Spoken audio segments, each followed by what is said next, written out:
FIFA world കപ്പിന്റെ സമയമാണ് ഇത്. നമ്മളെല്ലാവരും ഉറക്കൊഴിഞ്ഞ് കാണുന്നു ഈ ഒരു ഇവന്റ്. അതിനകത്ത് പോർച്ചുഗൽ, ബ്രസീൽ, അർജന്റീന എന്നീ ടീമുകളുടെ വിജയമാണ് നമ്മൾ കണ്ടുവരുന്നത്. പക്ഷെ ആസ് ഒരു ബിസിനസ് ഓണർ ആയിട്ടുള്ള ഞാൻ കണ്ടത് കളികൾ മാത്രമല്ല, അതിനകത്തുള്ള സൈഡിലുള്ള ബാനറുകളാണ് കണ്ടിട്ടുള്ളത്. ആ ബാനറിലൂടെ അഡ്വർടൈസ്മെന്റ് വരുന്നുണ്ട്. നിങ്ങളെല്ലാവരും ശ്രദ്ധിച്ച് കാണുമെന്ന് വിചാരിക്കുന്നു. ആ ഒരു ബ്രാൻഡിങ്ങിനെ പറയുന്നതാണ് ബ്രാൻഡ് റീകോളിംഗ് മാർക്കറ്റിംഗ് എന്നാണ് അതിന് പറയുന്നത്.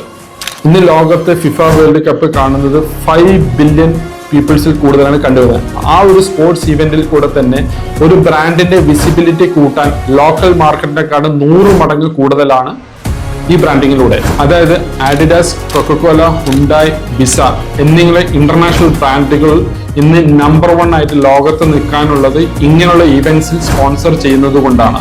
ഇതിലൂടെ ബ്രാൻഡുകൾക്ക് ഉണ്ടാവുന്ന ബെനിഫിറ്റ്സ് നോക്കുകയാണെങ്കിൽ massive audience reach, more customer trust, long term brand value, increase future sales. ഇങ്ങനെയുള്ള മാർക്കറ്റിംഗ് സ്ട്രാറ്റജി ഫിഫ വേൾഡ് കപ്പിന്റെ ഒരു 30 ദിവസത്തേക്കുള്ള ഒരു സ്പോൺസർഷിപ്പ് അല്ല, വരും കാലങ്ങളിൽ ആ ബ്രാൻഡുകൾ നിലനിർത്തി കൊണ്ടുപോകാനുള്ള അവരുടെ ഒരു ഫ്യൂച്ചർ ഇൻവെസ്റ്റ്മെന്റും കൂടിയാണ് ഇത്. സോ നിങ്ങളൊരു ബിസിനസ്സുകാരനാണ്, ഇങ്ങനെയുള്ള മാർക്കറ്റിംഗ് ഐഡിയ നിങ്ങൾ എങ്ങനെ കാണുന്നു?